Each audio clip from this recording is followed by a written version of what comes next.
အာဆင်နယ်တို့ပရီးမီးယားလိဖလားလမ်းကြောင်းပေါ်မှာအရေးကြီးတဲ့အမှတ်2မှတ်ထပ်မံဆုံးရှုံးသွားခဲ့ပြန်ပါပြီ။ဒါပေမဲ့ပွဲပြီးမှာတော့ဧည့်သည်အသင်းဟာရန်ဖို့ကိုအရေးမနှိမ်ခဲ့တာကိုပဲကန်ကောင်းတယ်လို့ဆိုရမလို့ဖြစ်နေပါတယ်။ပွဲပြီးမှာအာတီတာတယောက်အမတ်ရော်သွားလို့စိတ်ပြက်နေမှာဖြစ်တယ်လို့တစ်ဖက်မှာလည်းခက်ခဲတဲ့ GTS Queen ကနေအမတ်ခွဲယူနိုင်ခဲ့တာကိုပဲကျေနပ်နေရမယ့်ပုံစံမျိုးမြင်တွေ့ခဲ့ရပါတယ်။ဒီပွဲမှာအာတီတာရဲ့တိုက်စစ်ဗျူဟာတွေကတော်တော်လေးကိုဝေဖန်ခြင်းစရာဖြစ်ခဲ့ပါတယ်။အာဆင်နယ်ဟာရန်ဖို့ရဲ့ခံစစ်ကိုဖောက်ထွက်ဖို့အဓိကနီးလဲ2ခုကိုပဲအသုံးပြုခဲ့ပါတယ်။ပထမတစ်ခုကတော့တိုက်စစ်ဆောင်ဖြစ်တဲ့ area box ထဲမှာကစားသမားအင်အားအလုံးအင်းနဲ့ပိတ်ဆို့ပြီးဖြတ်တင်မောတွေကိုပေးပို့ဖို့ကြိုးစားခဲ့တာပါ။ဟင်ကာပီရီနဲ့ဂျူရီယန်တင်မာတို့ဟာတောင်မတလျှောက်အသက်အဆင်းလုပ်ပြီးထရော့ဆာမာဒူကီရိုနဲ့ချိတ်ဆက်ကထရီကန်ပုံစံကစားကွက်တွေကိုပုံဖော်ခဲ့ကြပါတယ်။အထူးသဖြင့်ဘယ်ဂျန်ကဟင်ကာပီရဲ့ဖြတ်ထုတ်ဘောတွေကိုအားကိုးခဲ့တာကိုတွေ့ရမှာပါ။တကယ်တော့ဒီဗျူဟာကအလုံးဖြစ်ခဲ့တယ်လို့လည်းပြောလို့ရပါတယ်။ဘာလို့လဲဆိုတော့အာဆင်နယ်တို့ရရှိခဲ့တဲ့တလုံးတည်းသောဂိုးဟာဟင်ကာပီရဲ့ဘယ်ဂျန်ဖြတ်တင်မောကနေတဆင့်မာဒူကီကခေါင်းတိုက်ပြီးတွင်းယူပေးခဲ့တာဖြစ်လို့ပါ။ဒါပေမဲ့ဒါဟာတိုက်တိုက်ဆိုင်ဆိုင်တစ်ချိန်တည်းအောင်မြင်သွားတဲ့ဖြစ်ရမျိုးသာဖြစ်ပြီး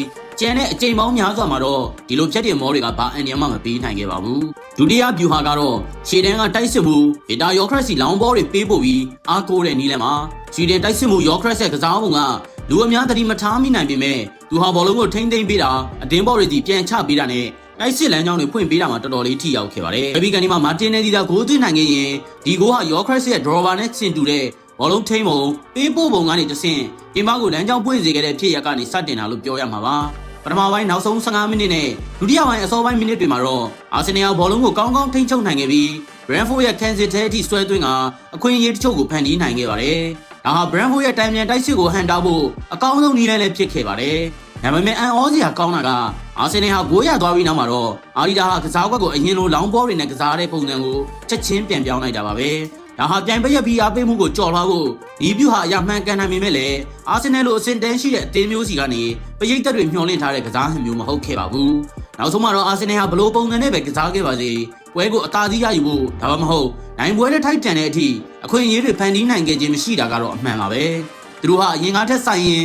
တိုက်စစ်စင်နိုင်စွမ်းနဲ့ဖန်တီးမှုပိုင်းမှာတိတိတတ်ရော့နေနေခဲ့ပါတယ်။ကိုယ်ပိုင်ကစားဟန်ကိုတိဆောက်ပြီးပြိုင်ပွဲကိုဒုက္ခပေးဖို့ထက်ဘရန်ဖို့ရဲ့ကစားကွက်ကိုဖျက်ဆီးဖို့ကိုပဲပို့ပြီးအာရုံစိုက်ခဲ့ပုံရပါတယ်။အခုလိုအမတ်တွေရောခဲ့တာကအာဆင်နယ်အတွက်ဖလားပြိုင်ပွဲမှာကြီးမားတဲ့ထိုးနှက်ချက်ဖြစ်လာနိုင်ပြီးအာဒီတာအနေနဲ့သူ့ရဲ့ရှေးရိုးဆွဲဗျူဟာတွေကိုပြန်လည်သုံးသပ်ဖို့လိုအပ်နေပြီလို့ဆိုရမှာပါ။